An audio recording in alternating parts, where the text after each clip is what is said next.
तो प्यारे बच्चों, आज के इस लेक्चर में हम लोग बात करेंगे सबसे पहले कि दी ब्रोगली तरंगदैर्ध्य जो होती है ये क्या होती है, और इसके बाद में हम लोग बात करेंगे कि इसके लिए जो व्यंजक निकल के आता है वो क्या होता है। तो क्या बात करनी है, नंबर 1 दी ब्रोगली तरंगदैर्ध्य, और उसके बाद में हमें बात करनी है दी ब्रोगली तरंगदैर्ध्य के लिए व्यंजक।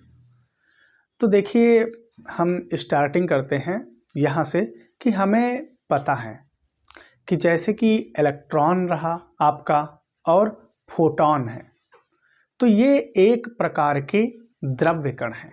ये कैसे कण हैं? द्रव्य कण। कौन से? हमने कहा इलेक्ट्रॉन ले लेते हैं, और इलेक्ट्रॉन के बाद में डियर हम लोग ले लेते हैं फोटॉन। तो ध्यान रखना ये कैसे कण हैं, ये जो हैं द्रव्य कण हैं। तो जब कोई द्रव्य कण जैसे इलेक्ट्रॉन या फिर फोटॉन गतिमान होता है, या यूं कहो ये गतिशील होते हैं, ये डियर क्या होते हैं? गतिशील होते हैं। कौन? इलेक्ट्रॉन और फोटॉन। जब ये क्या होते हैं? गतिशील होते हैं, तो तरंगों के समान व्यवहार करते हैं।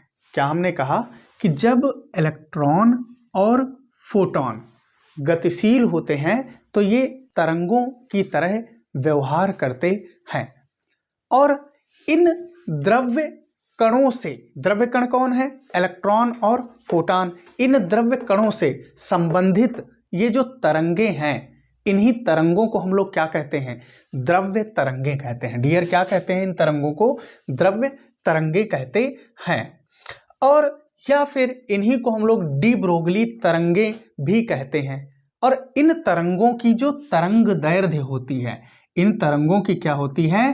तरंग दैर्ध्य। भाई कुछ ना कुछ तरंगों की तरंग दैर्ध्य तो जाहिर सी बात होगी, तो इसी को हम लोग कहते हैं डी ब्रोगली तरंग दैर्ध्य कहते हैं।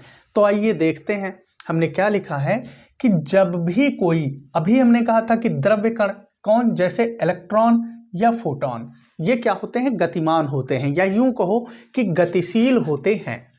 तो ये सदैव किसकी भांति हमने कहा था? ये जो है तरंगों की भांति व्यवहार करते हैं। किनकी भांति? तरंगों की भांति व्यवहार करते हैं। और इन द्रव्य कणों से संबंधित जो द्रव्य तरंगे होती हैं, या कहो इन कणों से संबंधित जो तरंगे होती हैं, इन्हीं को हम क्या कहते हैं? द्रव्य तरंगे अथवा दी ब्रोगली तरंगे कहते हैं। और इनकी तरंगदैर्ध्य जो होती है, इसे हम लोग क्या कहते हैं? इसे दी ब्रोगली तरंगदैर्ध्य कहते हैं। अब आइए हम इसके व्यंजक का निगमन करेंगे। तो दी ब्रोगली तरंगदैर्ध्य के लिए व्यंजक, तो हम जानते हैं कि प्रकाश का क्वांटम सिद्धांत, प्रकाश का क्वांटम सिद्धांत क्या होता है कि प्रकाश जो है वो ऊर्जा के छोटे छोटे बंडल या फिर पैकेट के रूप में क्या करता है? चलता है। अब इसने हम लोग कहते हैं क्वांटा या फिर फोटॉन कहते हैं, और प्रत्येक क्वांटा या फोटॉन के पास जो संबंधित ऊर्जा होती है वो hν होती है। कितनी होती है? hν होती है। तो यहाँ पर हम प्रकाश के क्वांटम सिद्धांत से देखेंगे कि प्रकाश के क्वांटम सिद्धांत से जो फोटॉन की ऊर्जा होती है वो डियर होती है बेसिकली E बराबर hν। कितनी होती है? E बराबर hν। हमने क्या कहा? ये समीकरण नंबर 1 है। यहाँ पर न्यू क्या है? प्रकाश की आवृत्ति है। क्या है? न्यू प्रकाश की आवृत्ति है। ठीक है। अब इसके बाद में तो वही हमने लिखा कि प्रकाश के क्वांटम सिद्धांत के अनुसार आवृत्ति न्यू की प्रकाश तरंग के साथ संबंधित फोटॉन की ऊर्जा। तो प्रकाश के क्वांटम सिद्धांत से फोटॉन से संबंधित ऊर्जा E बराबर होता है hν।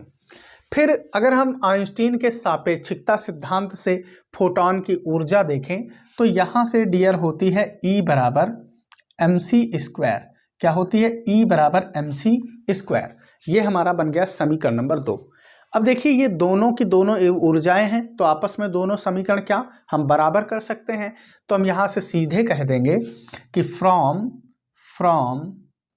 Equation 1 and 2। तो इक्वेशन 1 और 2 से हम ये देखेंगे कि यहाँ से mc² बराबर किसके हो जाएगा? hν के हो जाएगा। तो हम यहाँ से ये कह पाएंगे कि mc² बराबर किसके होगा, h न्यू के होगा। किसके होगा, h न्यू के होगा। अब यहाँ से अगर हम m का वैल्यू निकालें तो m बराबर ये हो जाएगा h न्यू अपॉन कितना हो जाएगा, c²। बट हमें पता है कि आवृत्ति न्यू बराबर क्या होता है, c बाई लैम्डा। क्या होता है, न्यू बराबर c बाई लैम्डा। तो यहीं से m का वैल्यू निकल के आएगा। इसके आगे m बराबर आप देखेंगे h अपॉन c² हम क्या करेंगे, जैसा का तैसा लिख देंगे, गुणे न्यू का वैल्यू डालेंगे। न्यू का वैल्यू क्या होता है, c बटा लैम्डा। ये हो गया c बटा लैम्डा। आप यहाँ से देखेंगे ये स्क्वायर कट गया और इसका c क्या हो गया, कैंसिल हो गया। तो सीधा सा बात है कि ये m बराबर यहाँ से क्या बचेगा, h अपॉन नीचे एक c बचा और क्या बचा, h अपॉन c लैम्डा। अब हमें पता है चूंकि फोटान प्रकाश की चाल से चलता है। फोटान कैसे चलता है, प्रकाश की चाल c से चलता है। इस कंडीशन में जो फोटोन का संवेग होगा, अब हम जानते हैं संवेग बराबर क्या होता है, द्रव्यमान गुणे प्रकाश का वेग। तो यहाँ पर देखेंगे प्रकाश की चाल हमने c ले रखी है, तो p बराबर यहाँ हमें क्या बनाना पड़ेगा, p बराबर ही हो जाएगा mc। अगर चाल v होती तो p बराबर mv, लेकिन c से चलता है तो p बराबर यहाँ से कितना हो गया, mc हो गया। क्या हो गया, mc। एक काम करो, इसको कहो ये है समीकरण नंबर 3 और यहाँ कह दो फ्रॉम इक्वेशन 3, यानी कि समीकरण 3 से।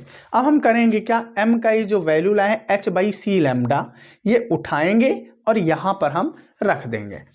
तो ये हमें कुछ इस प्रकार से नजर आएगा, p बराबर m का वैल्यू डाले h बाई सी लैम्डा और गुणे में कितना है c।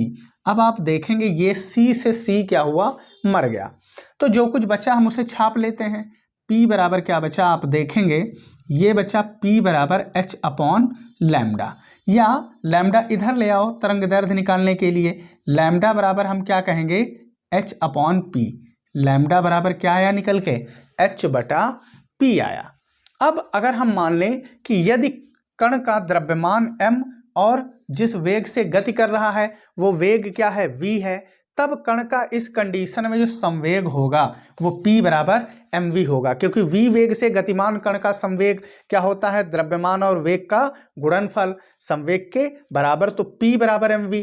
अतः गतिमान द्रव्य कण के साथ संबद्ध तरंग दैर्ध्य अब कितना हो जाएगा, लैम्डा बराबर h अपॉन, चूंकि संवेग p बराबर mv हमने कहा गतिमान कण के लिए, तो यहाँ p की जगह हमें क्या रखना पड़ेगा, ये हो गया mv, यानी कि लैम्डा बराबर क्या आ गया निकल के, h अपॉन mv आ गया। क्या आ गया, h अपॉन mv।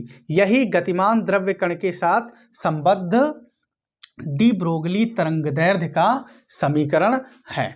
तो बच्चों हम आशा करते हैं कि आपको जो है वीडियो समझ आ गया होगा, और आज के इस लेक्चर में बस इतना ही, और मिलते हैं अगले लेक्चर में। धन्यवाद।